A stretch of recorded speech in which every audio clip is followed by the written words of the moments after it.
Hi, I'm Krista Andrews. Hi, and I'm Malene Marin-Bean. Welcome To Let's Talk About It. Hi, Malene. Hey, Krista, how are you? Good, how are you? Good, thanks. Nice to see you again. Nice to see you too. Happy we're back. Happy Ready we're for this back. fall weather? Thank you for joining us. Folks, here we are, and I'm here with Krista, and I have a question for Krista. Krista, what's your favorite holiday? My goodness, my favorite holiday is Thanksgiving.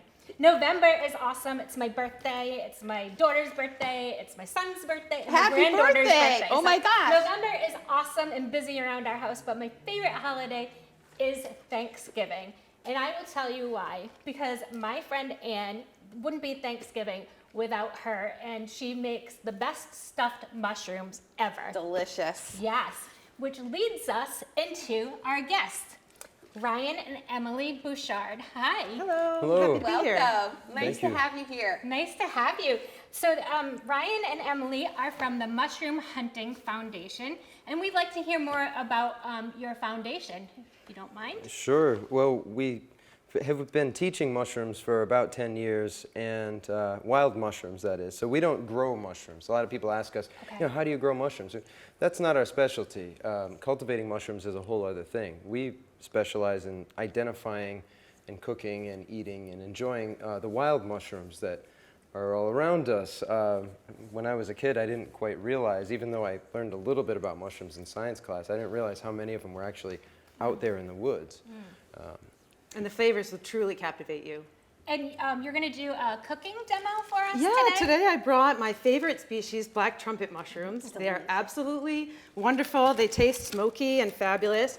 These we actually preserved by cooking and freezing them, which is a great way to preserve excess bounty. But you can also dehydrate your mushrooms, and in that event, you have to reconstitute them or rehydrate them before they're cooked. So once you reconstitute them, they have to be cooked. These are black trumpets, so obviously they are black and deep and dark and as smoky as they sound.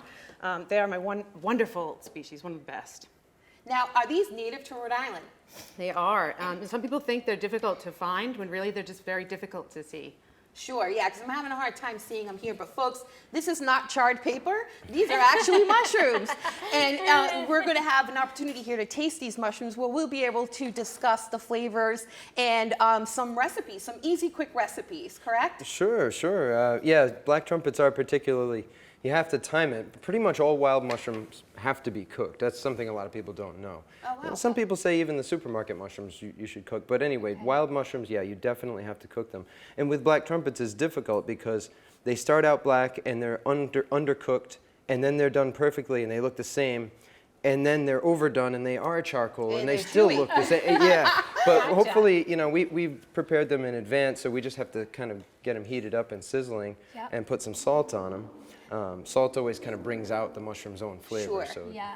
we're always trying to get people to experience what these different mushrooms actually taste like. They don't all taste the same. They So don't can taste you like. tell me about the chicken of the woods and the hen of the woods? Because some people say they're the same, but They're actually two different kinds of mushrooms. Okay. They're two different separate species. The hen tends to be more of a gray-brown, while the chicken of the woods, which was featured on Ryan's calendar, is a bright orange and yellow mushroom. So it's pretty easy for beginners to identify this particular mushroom, but we're not going to explain how to identify it today. We just want to teach people that they can learn how to identify mushrooms Sure. on their own. and are That's- both of those edible? The chicken and the hen of the woods are both edible. Yeah. I heard they're delicious. They are quite delicious. Now, even the easy mushrooms, you do have to learn about them and some of the basic safety rules before you just go ahead and do this. So we wanted to make Sure. sure we were clear We about need that. to stress that. We're Yeah. talking about these mushrooms on the show, but we're not doing our full class on how you would identify these mushrooms. Sure. But some of them are easy. In fact, black trumpets in particular, they're very easy to identify. So when we're doing a private class in someone's backyard and we find black trumpets, it's like, this is cool because now we can, instead of saying, all right, every time you find this, text us a picture so we can double check it. Yep. With something like this that we consider easy, we can just say like, okay, here's the information and now you know it, you've seen it in person. black trumpets are safe for beginners. So go ahead and sure, shoot us a picture to have us double check it, even though it's one of the easy ones, if you want.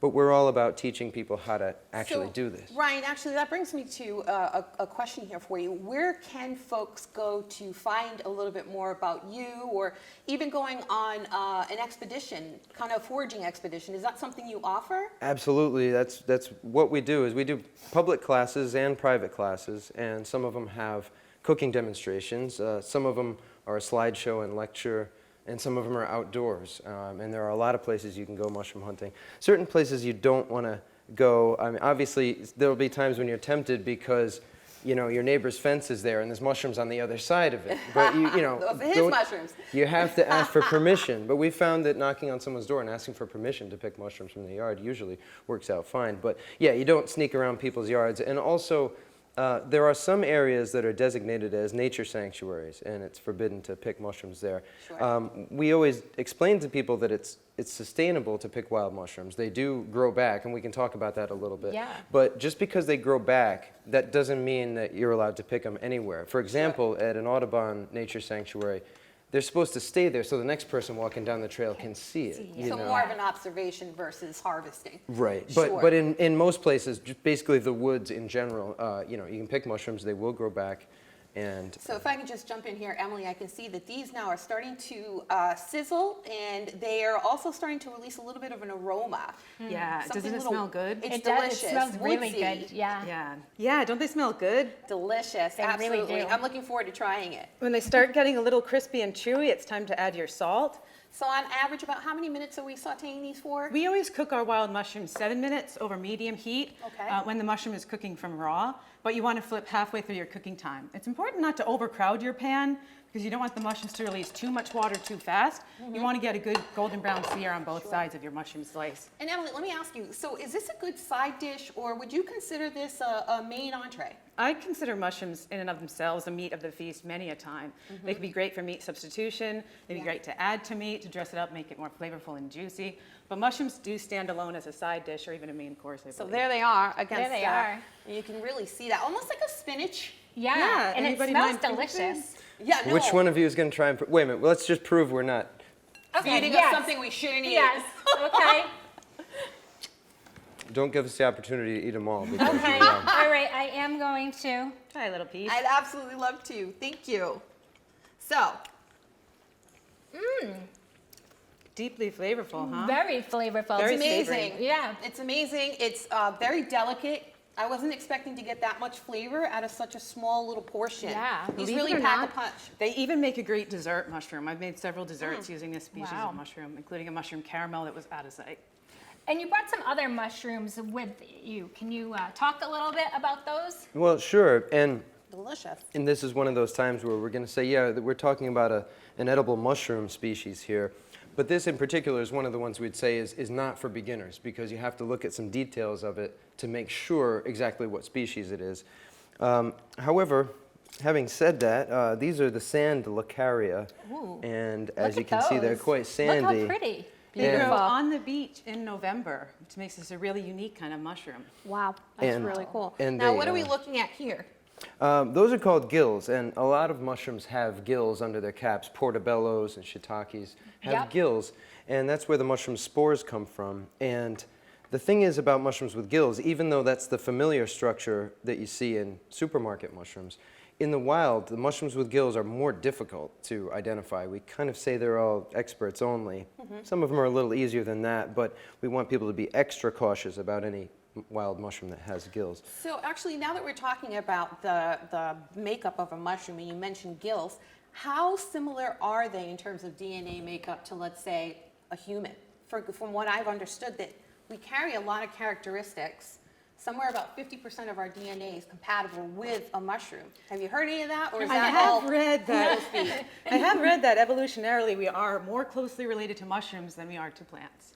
Sure. Which might not be saying a ton, but it's saying About something. I'm a mushroom. Well, they look, going back evolutionarily, it's kind of interesting to see people trying to sort out whether or not fungi or what maybe allowed the first plants to start to colonize the land.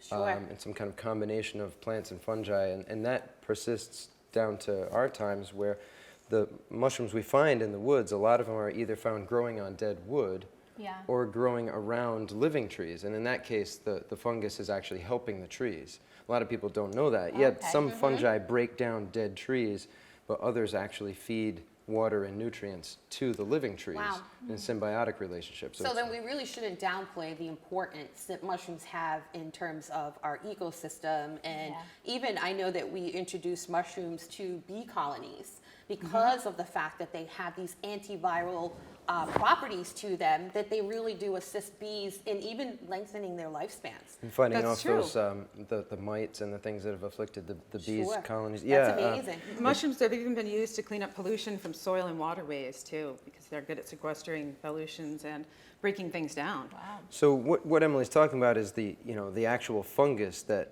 produces the mushrooms. It's called a mycelium, and a mycelium is basically made up of these fine white little fibers. There's just one cell thick, and this mycelium, this fungus, Yeah. is the actual creature in the story. The mushrooms are just its fruit. It's the fruit. Okay. Yeah, And it's And the that's what flower. makes mushrooming a sustainable hobby, because you're not damaging the mycelium.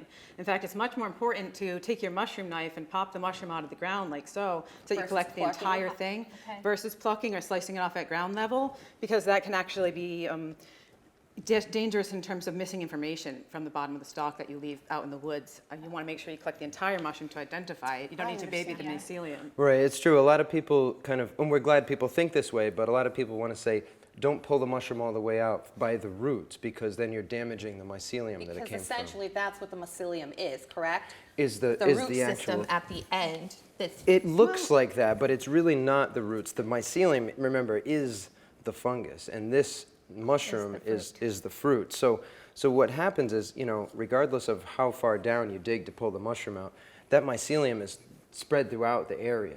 So and whatever that's the you fuzz you see sometimes. That's right. If you've ever done any gardening or raking Yeah. your lawn, there's this white cobwebby material that spreads through the soil. That's a fungus, and in time it'll produce a mushroom.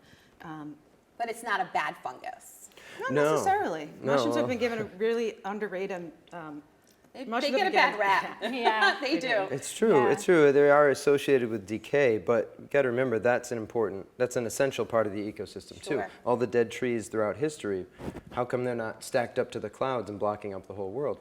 Because of these decomposer fungi that have broken them down and returned those nutrients to the soil. So what you said is true, that the environment around us, we see mushrooms occasionally, but what we don't see is the mycelium, the actual fungus, which is either Yeah. breaking down all the dead material, the leaves and pine needles and sticks and logs, and the other fungi, the mycorrhizal fungi that are symbiotic with living trees and help them to thrive. So it's really all around us. And I think it's also important to talk about too that there are some health benefits to mushrooms, but we also want to be very careful in terms of labeling something as a cure-all or a replacement. These are natural elements that are found, and we absolutely want to enjoy them, but we want to be a little bit careful in terms of giving them so much power and saying that they're going to cure cancer. Nature has the One potential day, to make many hopefully. types of poisons as well as cures. That's so- right. Yes. That's It's true. Although mushrooms, it's exciting the research that's being done now about researching them against cancer, anti-inflammatory benefits, but there are more human trials that need to be completed before those researches. But it can be certainly can't conclusive. hurt. Well, no, an edible mushroom species is at least harmless. Whether or not it can save the world remains to be seen, but we can definitely say that something like the chaga. Now, chaga, that's beautiful. Yeah, that's beautiful. the chaga is becoming really trendy, and yeah, people are saying that it can cure this and that, and we're not exactly sure, but what we do know is that it's safe and that it's delicious. And the chaga is another strange one. Now, I remember when I first learned about chaga, I immediately thought, I've seen a million of those, like right in my backyard. Yep. It wasn't chaga. So don't, again, don't just take a that looks peek like at bark. this and say, yeah, it kind of does. It kind of does look like some And kind where of can wood. this be found? All throughout New England, as well as other places in the world, but it usually grows on birch trees. It does have a poisonous look-alike that's pretty serious that grows on a different type of tree, but this isn't Okay. a lesson about identifying Right, chaga. you know, We just So this again, is why we Yeah. need to go to your foundation and take a class before I Yes. bring home poisonous something. That's right. Yeah. That's right. You would Anybody say. anybody can find us on mushroomhunting.org. That's our website for our foundation. Absolutely. And if you would like to join our newsletter, that's optional, or donate to us, that's always an option too. We appreciate your It's a support. great cause. Thanks Because for you're a mentioning that. nonprofit organization, We are. correct? That's right. Yeah. All educational endeavors. And we have some chaga here for you guys to try. So obviously this thing is quite stiff and woody, and Yeah. what you do with it, you can't eat it, but you brew it into a tea, and we've got some of that here. Oh, I'm And looking forward to trying this. A lot of What's the- people. I'm sorry, go ahead. No, a lot of people compare it to coffee or Guinness definitely because looks it like a looks nice chocolatey. And it does share a similar bitterness of coffee, but not at all like coffee. Do you not put really sugar bitter. or cream in this, or just drink it how it is? We enjoy it best with a little milk, but it's great to try it plain to get As a a sense of the tea, unique like almost flavor. like a chai. Yeah. It's great with warming spices Thank like you. chai or maple syrup as well. Now, again, we kind of already said this, but I just don't want people running out in their backyard Thank and you. making tea out of something that they think is this, because there's some things you need to learn to make sure it's the right species. Oh, it's good. Some people say it Yeah, tastes like graham delicious. crackers or malted milk balls. A little bit, yeah. So it's definitely a slow buildup on the taste. I think it comes Yeah. up a little bit afterwards, but I can taste a little bit of coffee in here. Yeah. This is fantastic. Now, is this normally a morning tea, evening tea? I like it best cold, but it could easily be enjoyed warm. Okay. So in okay. terms if you want to drink this at nighttime, it won't have any kind of revving up effects or anything. Is it a Personally, nice? I feel like it gives me energy, but it may be just because it excites me and I'm so enthusiastic it, about yeah, it. Yeah, sure. It gives me a mood boost when I have it in the morning. And also, it's great for drinking less coffee in the morning because it complements the flavor of coffee It very does. well. Yeah. So it's Very good much. if you're trying to reduce your caffeine intake. And if I wanted to pick up some chaga, where would I go? Whole Foods or? That's a That's good becoming question. more popular. I in would say stores. overall the best way to get your hands on it is to, rather than buying some kind of supplement that has a little bit of chaga and a whole bunch of other stuff. Yeah. Again, not to keep pointing back to ourselves, but get in touch with Emily and I. We'll teach you Yeah, how to absolutely. find it, identify it, cook it. And the great thing about it is it's the one thing that you can find all year round. So it's the only kind Yeah. Oh wow. of treasure that you can seek out. Traditionally sought after in the dead of winter because once all the leaves fall, the black against the white of the birch tree Oh, makes it sure. easier to Easy spot. to So. find. Again, fun. I would need to reach out to your foundation because I would pick a piece of bark right off the tree. Me too. Don't do that. And then it won't taste the same. And quick question, while we're speaking about this, and I know that this is a wide variety and range, but typically, what's an average price for something like this? They're pretty expensive mushrooms. I really don't know. I can't mean, tell Because you you the last forage time your I own. Googled it just Yeah. for, So the advantage of, foraging your own. yeah, well, we That's don't true. sell wild mushrooms to restaurants or other people. We use them for our classes strictly for private classes Sure. and groups, tastings and things like that.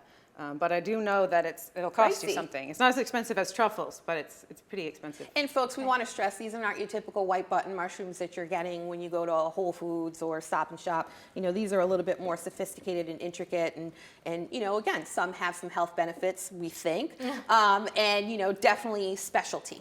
So we urge you to kind of try some new stuff because I know behind you we have a tray of species back there that we also want to get to and make sure that we show everybody. Other interesting ones, right? And Yeah. also maybe I can get this one out of the way. Please Okay, do. yeah. These are Let's open it up. these sand lacarias. And the sand is still on them. The sand is still on them. Now, if That's we were awesome. gonna be cooking these for you today, we'd be carefully brushing them, and I don't want to make that much of a mess in your studio. So I'm just gonna slice it in half, but I think you'll be surprised at how much purple there is Oh, inside wow. That's there. beautiful. And Look at that. so if you're gonna actually cook these to eat them, it's pretty labor intensive to clean the sand off of these, but they're pretty special, so it's worth doing if you find them. But yeah, it's pretty impressive the way the gills. And these Is that can only purple be color? found in November. Mostly November, a little bit Mostly, of October okay. and November, yeah. And their mycelium, the fungus that produces these, grows in association with pitch pine trees. So, and they like the sand in particular. So if you find pitch pine trees on the coast, that's a good place to look for these. So you've Okay. kind of narrowed it down. You know the season of it, and you know the habitat. Then you can actually go and look for a certain kind of mushroom, which is pretty fun. But usually what we do is we just go for a walk and it's very diverse. There's mixed woods, different kinds of trees here and Yeah. there. You see what you find. But sometimes you can deliberately, like, okay, I want to find these black trumpets. Well, if you asked us, we would say, look under beech trees, not on the beach, B-E-E-C-H. Look under beech trees and oak trees and sometimes hemlocks in the summer and the fall, and yeah, you can find these things. So that's sort of more targeted mushroom hunting, where you're looking for a specific kind. Yeah. Can we see the other mushrooms that you brought? Well, sure. you. These are not edible species, but Okay. we looked around yesterday for some things to bring in to. Take that and we'll swap for this. No, the blue one. Oh, there it is. It fits. Perfect. Yeah, this will do. Wow, these are beautiful, and Aren't they? really the variety is amazing. While we're doing this, and we're just taking a quick peek here, folks, hopefully you can get a real good shot of what some of these look like. I mean, that is beautiful. It is beautiful. But quick question for you. If we decided to do some of this foraging on our own, what equipment, what should I take with me? How do I pack this, and how do I put this in a bag? Because it is so delicate. All you really need is a mushrooming knife, which Ryan has always at his belt there. It's a Oh, yeah. specific knife? It's a knife Okay. with a brush Oh, at the that's end. awesome. And aside from a good mushroom hunting knife or knife and brush combo, you can just use a wax bag or a mesh bag, and ideally a backpack for some structure to keep the mushrooms from getting too smushed. Right, a lot of people the traditional way to gather mushrooms is with a basket. Yeah. And you come out of What the we see on trailhead. TV. Yeah. Right, sure. And I'd say if you're doing it in your own backyard, that's one thing, but the mycelium remains when you pick the mushrooms, and so people return to their mushroom spots year after year. So if you come out of the trailhead with a basket full of mushrooms, it's like a big sign saying, try to beat me to that mushroom patch next time. So, we just put them in our backpack and kind of keep it a little bit more on the down low. Is that something specific to the mushroom world? Do you kind of keep your spots and your locations top secret? Absolutely. It's maybe not unique to the mushroom world, because it reminds me of what fishermen talk about. That's you true. don't, Yeah. and people say don't go on Facebook and say where you caught all the fish, because it'll get fished out. Yeah. So your experience, right? We're here in Seekonk, Massachusetts. We're 5 minutes over the border here in Rhode Island. Between Rhode Island and Massachusetts, we have a pretty good area here to forage, would you say? Absolutely. There's a lot of Unbelievable. forested Yeah. land. It's great. So we have a lot of access to things here within the state that we can go ahead and really just kind of explore and take advantage of all of nature's bounty here with what you're showing us. That's what's so wonderful about it, to just have respect for nature, get closer to our sources of food, to bring back vital traditions that may have been Yes. lost from somebody's heritage when their grandmother or grandfather passed away. That's my favorite thing about doing what we do, is we reconnect people to their traditions. So I hear you have a love story about a mushroom. Could you tell us about that? Oh yeah, we have this great story of a mushroom, the lion's mane, one of my second favorite mushroom actually. We'd have this special place where we would go on our 6-month anniversary and collect the mushroom in the same spot every year. And how many years did we do that? We've been together 13, I don't know. That's It's been- amazing. And you go back the same date and the same mushroom grows from. Is that Roughly.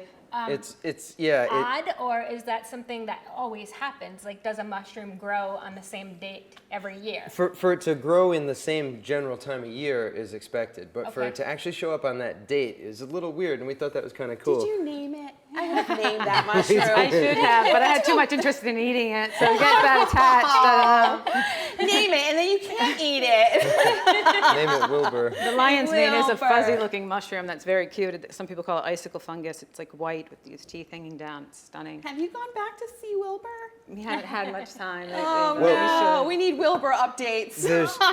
The funny part was this one day we were having an argument, and it was kind of a bummer, and we went to the spot, and it was gone. It was just a slice, like where obviously someone else Someone had got else it. took We were it. like, oh no. But then I was kind of like, oh, we can't give up, and like I kind of like went up to this giant beech log that was laying up a hill, and I went up to all the way up to the other end of it, and sticking out the very end of the other side of it was the lion's mane. So we're Wilbur! like, yeah, it was Wilbur returned. So let that be a lesson. But Wilbur. always check the other side of the tree. Always check the Or other don't side. argue with Emily. They have another a Russian like that proverb. There's an old Remember Russian it. proverb: if you have a fight with your wife, go out and mushroom hunting, and you'll be friends again. So Really? Yeah. So there are different parts of the world where mushroom hunting is much more a part of the culture. Emily mentioned Russia. That's Russia, Eastern Europe, Poland, Germany, France, Italy. a lot of Asia as well. A lot of these are countries where wild mushrooms are much more part of the culture in general. Yeah. Certain other parts of the world, the UK, not so much. And they say we've inherited that from England. Not that no one goes mushroom hunting in England, but it's not as big of a deal. And so I remember being a kid and parents and or teachers kind of being like, don't look at the mushrooms. Don't. Yes. We like nature, so they were afraid we're going to touch them and get Yep. poisoned by them. That's one thing we can say that's comforting is you cannot get poisoned by touching a mushroom, even the deadly We were ones. always Okay. kind of scared away from the mushrooms that were growing in the yard. Yeah. We were raised to be sort of more afraid of mushrooms than we need to be. It can be a concern for pet owners because sometimes dogs. Oh, yeah. I've had a dog do that. Yeah. Yikes. And it was a emergency rush to Ocean State, Oh which my gosh. was not fun. That's $1 million. But yeah, right? So, you know, we sometimes recommend if you have a dog that likes to eat stuff, Yeah. or whatever it is, you know, maybe best to pick the mushrooms out of the yard and just get rid Yeah. of them. So, And you know. she was fine after a couple of hours, the dog. Yeah. Well, That's good that's news. lucky because Yeah. some species are more dangerous. Yeah. Most mushrooms are not, but there are some dangerous ones. And of course, we have a way of steering people well around those. So we don't want people going after things that might.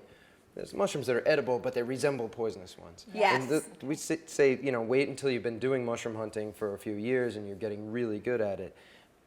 Luckily, there are easy ones too, like black trumpets, for example. You know, easy Sure, to because recognize. those are very definitive in terms of what their appearance are. I mean, it literally looks like a trumpet, dark, kind of almost like a hollowed out center. So that is something you can kind of pick up on. It's the little white ones, you know, perhaps maybe give you a little bit more problems. But again, that's why we have you as a resource. Yes. Once again, tell us where we can find you. Well, we have our website, mushroomhunting.org, and I'd say that's probably the best way to get in touch with us. Okay.